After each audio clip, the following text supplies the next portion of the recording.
Hello, this is Edward Pollard. This is my story, my multi-ethnic story. It all starts with my grandparents, Opa and Nanja Pollard. Yes, it was a colonial relationship. Baron von Pollard, German, fathered 9 children. Nonja Mina Mia, born in Bogor, Indonesia. She mothered 9 children, of which one was William Waldemar, my father. On the other side is Opa and Oma Mogrobi. Abraham Haim Mogrobi, son of a Turkish Jewish father. He served in the Dutch military and was born in Israel. He survived the Nazi occupation of Amsterdam during World War II. It was a tough time. He was forcibly removed from his home in Amsterdam, but miraculously he later returned, alive. During that time, it was hard to eat and it was hard to live, but he organized a diamond business that was on the black market. His daughter Ruth would deliver those diamonds sewn into her clothes so that the family could make dollars to survive in war-torn Amsterdam. After World War II ended, the Nazis left Amsterdam. He set up a fine clothing business after the war and became a successful businessman, opening up 3 clothing stores. Unfortunately, he died from kidney failure in 1971 at 69 years old. My Oma, grandmother, Hilda Shao Mogrobi. She was born August 17th, 1897. She fled to Amsterdam from Poland during World War II. She mothered 3 children, Adolf, Tony, and Ruth. She also survived the Nazi occupation of Amsterdam. She was a loving wife, a hard worker. Which brings me to my mother, Ruth Margaretha Mogrobi. Born in Amsterdam, the Netherlands, August 23, 1928, the youngest daughter of 3. Her early years was spent witnessing war. She was also a champion swimmer at 4 years old. She married William Waldemar Pollard on July 26, 1953, and she had 3 sons, Rodolfo Guillermo, Edward, and Donald Alexander.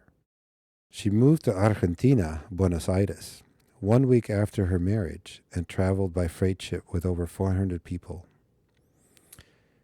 This trip would take a toll on her and my father, as it served as the honeymoon, but it was under the poorest conditions.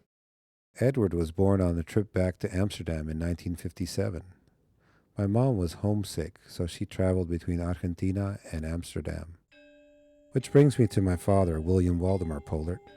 He was born in Jakarta, Indonesia, February 5, 1923. He served in the Dutch Navy in Indonesia and lived under Dutch rule from 1923 to 1945.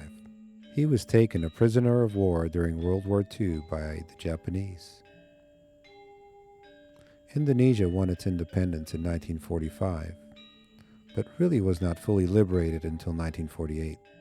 William left Indonesia for Amsterdam in 1945. A flood of Indos fled the homeland. It was because of their mixed heritage that was not fully accepted by the new Indonesian government. In Amsterdam, he fell in love with a Dutch Jewish woman named Ruth Margaretha Mogrobi and married her on July 26, 1953. It was an interesting mix, as the audience was quite segregated, Dutch Jewish people on one side and Indonesians on the other. Sort of a culture clash. My father also lived in Buenos Aires, Argentina for economic and potential employment reasons. My father had language skills. In fact, he spoke Indonesian, English, Dutch, Spanish. That all helped him in setting up his business.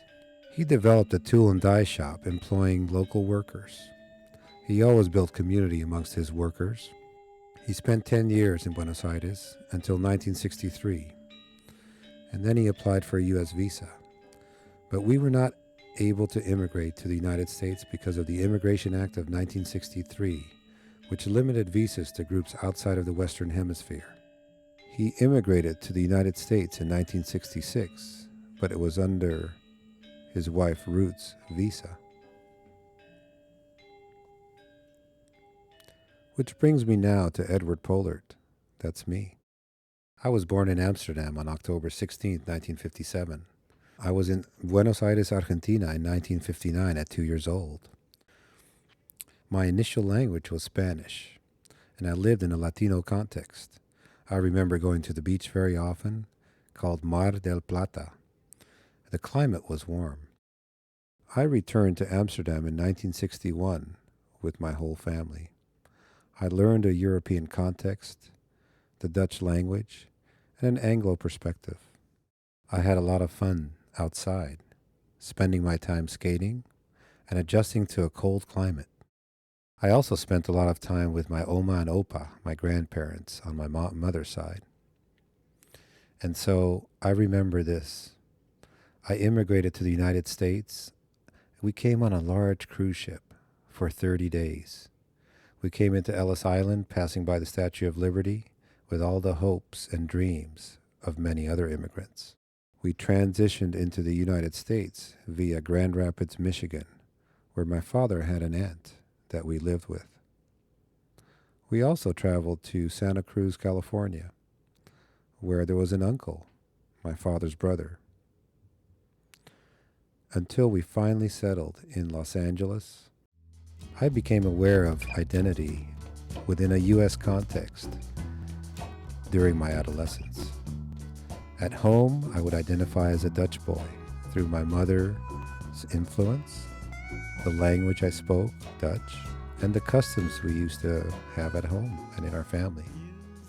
I also understood Spanish and began to build friendships with Latino children in the neighborhood. I began to identify temporarily as Latino and was accepted by my friends' families. I was also influenced by music, sports, and fashion.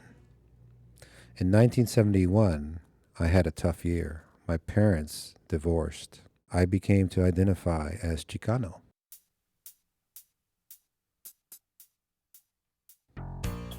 And in high school, in 1975, when I graduated, I decided to enroll in community college. I remember being on financial aid. It helped me receive funds for college, but it also gave me a nice big fat check so I could buy a car and wouldn't have to take 2 buses to school anymore. This car was called a lowrider. It was a 1966 Riviera. Beautiful.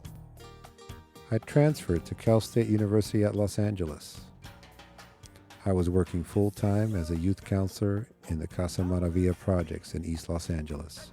My job was to facilitate support groups, coach girls' baseball teams, coordinate handball tournaments for young adults, and organize outings outside of the community center where I was employed. I enjoyed my job. In fact, I enjoyed my job much more than going to college, and so I decided to drop out in 1978. My primary identity was Chicano. My Dutch was secondary, and my Indonesian was somewhat invisible. I worked 1 full year after dropping out, and then decided it's time to go back. I need to complete my education in 1979. My focus now was on assisting low-income, first-generation college, underrepresented students. I loved the work that I did in the community, but now it was time to do it on a college campus. It kept me focused in school upon my graduation in 1982, and I was lucky enough to get full-time employment at the campus where I was a college student, Cal State, Los Angeles. I took a leave of absence in 1984, and I moved to Hawaii due to health reasons. I suffered from high blood pressure. I believe it was part of the institutional racism that was present.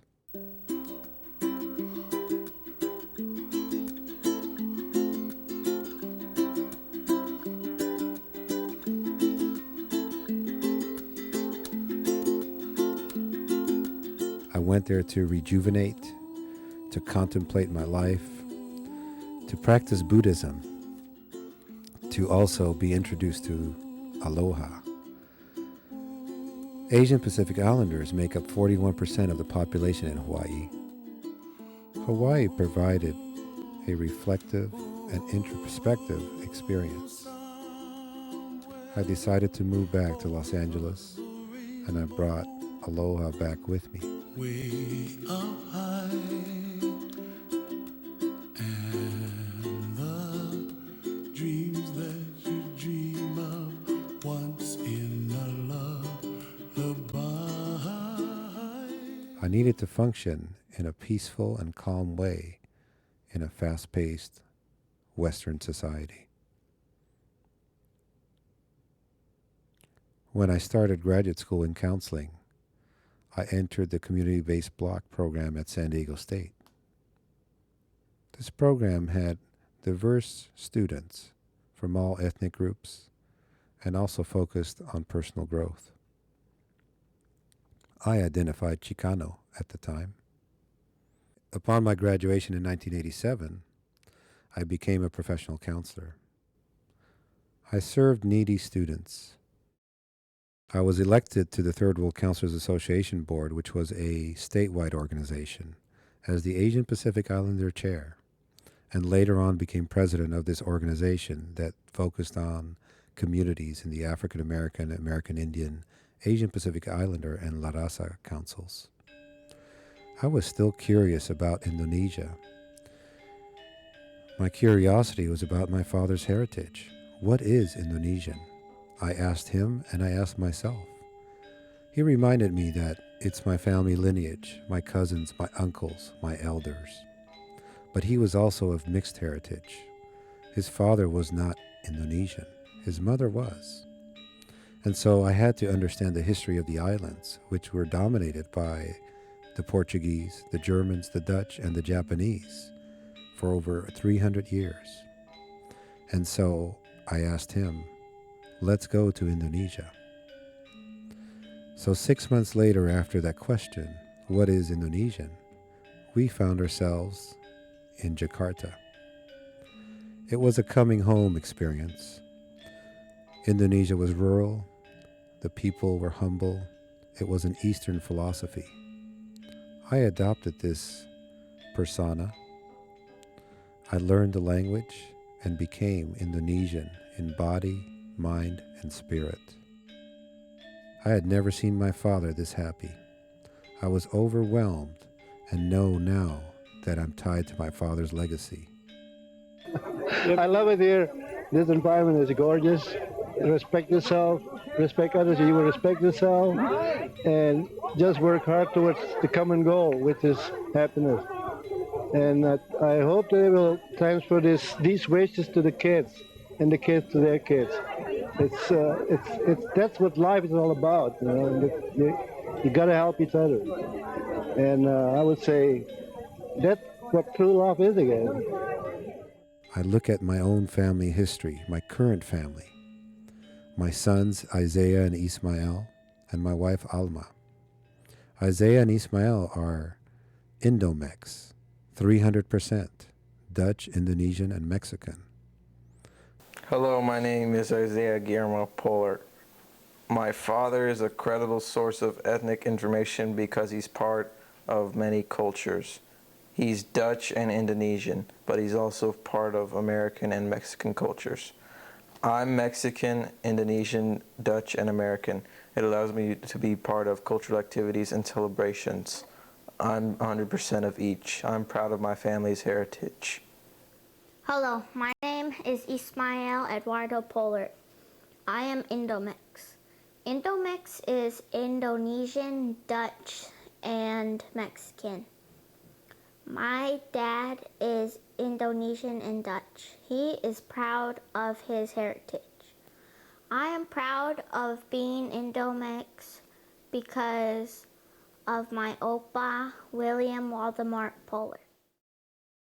For me, I identify as Dutch, Indonesian, Chicano. 3 threads that run through me 24/7.